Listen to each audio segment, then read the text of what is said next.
Okay, so what's our very first step for solving any of these problems that involve forces? Free body diagrams. So let's draw a free body diagram for both masses. I'll just draw them right below. Okay, well we have, let's do M2 first. We have force due to gravity, so we'll call it M2G. We want to specify which M is which because they're two different masses, or they could be. Okay, they could be the same, we don't know.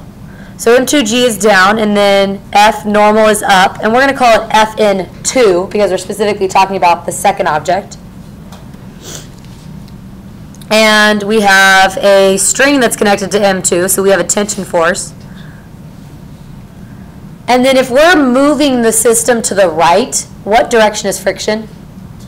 Left. So would it be a T1 tension 1?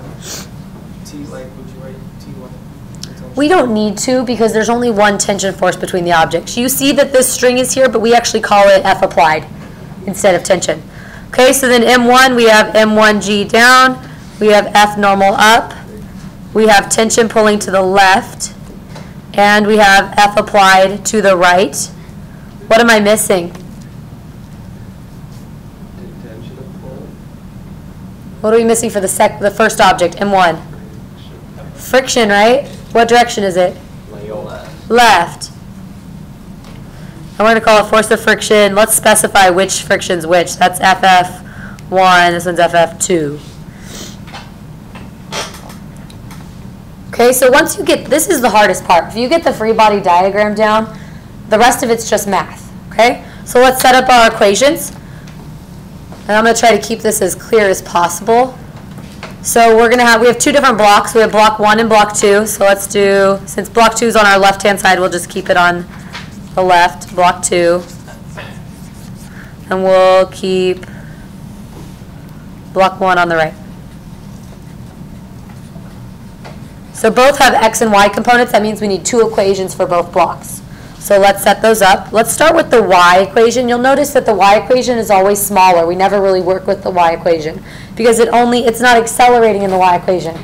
Okay, so it tends to be the easier equation. So some of the forces in the y equation for block 2 are Fn2 is up, so it's positive. M2G is down, so it's negative. And is there an acceleration in the y equation, in the y direction? No, so it's 0. So Fn2 is equal to M2G. Hi, Mariah. Okay, then we have the sum of the forces in the y direction for block 1.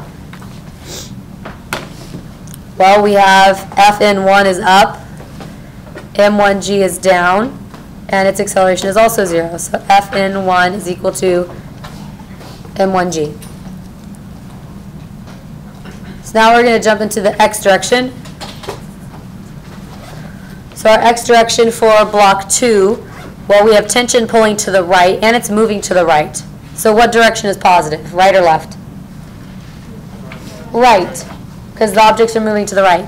So tension is positive minus force of friction 2 equals ma.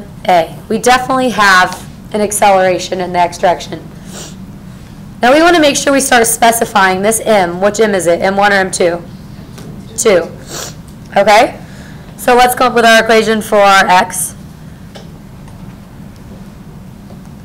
Well, F applied is positive, minus tension, minus force of friction 1 equals M1A.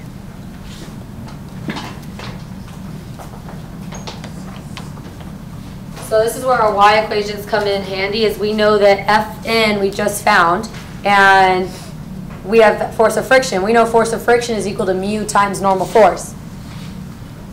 So let's substitute. Tension minus mu, force of friction is mu times Fn, so I'm just going to immediately plug it in. Okay, equals M2A. Okay, and then same thing for the block 1.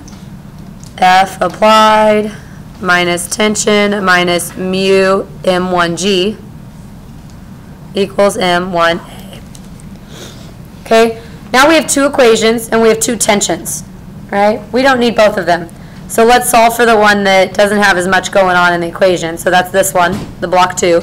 So tension is equal to, if we add over mu m2g on both sides, we get m2a plus mu m2g. Okay, now we can take that T, our tension, and plug it in to our equation on block 1. So we're somehow trying to incorporate this acceleration that involves both masses, and this is how we're going to do it. So now our equation becomes, and I'm probably going to have to use more of this area, F applied minus our whole tension. That means we're subtracting this M2A and we're subtracting this mu M2G. So there we go. There's tension. Now we have to subtract the mu M1G. And you'll notice I run out of room. So equals M1A. Okay. If you got this far, if we can get this far, we're basically done. Now we just need to solve for what? What were we ultimately trying to look for? Deriving acceleration.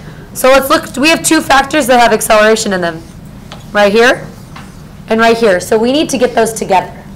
Okay, how are we going to do that? Well, we're going to add M2A on both sides. So we're left with, on the left-hand side, we're left with F applied minus mu M2G minus mu M1G equals M1A plus M2A. We just added this one over. That's it. Okay, well we want A by itself. What is common in both of these factors? Which one's common in both? A. So let's pull an A out. We get M1 plus M2. I'm not going to rewrite the whole equation. Now to solve for A, we just divide both sides by M1 plus M2. And your final answer is whatever we originally had, this whole thing, divided by M1 plus M2. So we get A equals F applied minus mu M2G minus mu M1G all over M1 plus M2.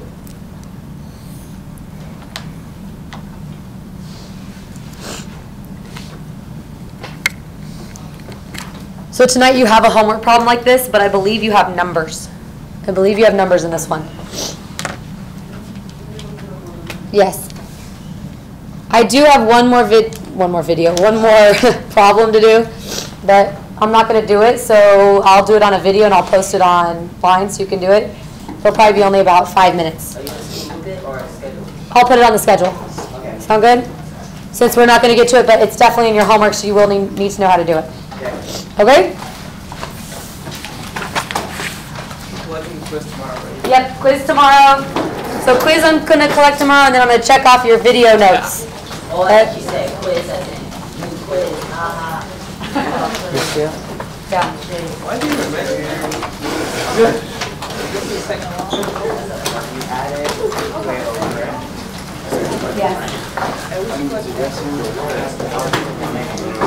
Do I not have positive negative? Because right here, when we subtracted T, this whole thing is T, which means we have to subtract an M2A here, and then subtract a mu M2G. T is M2A plus Yeah, so when we subtract a whole quantity of T, that whole thing is, okay, you could write it like that, so you got to distribute that negative to both. I distributed a negative to both terms already.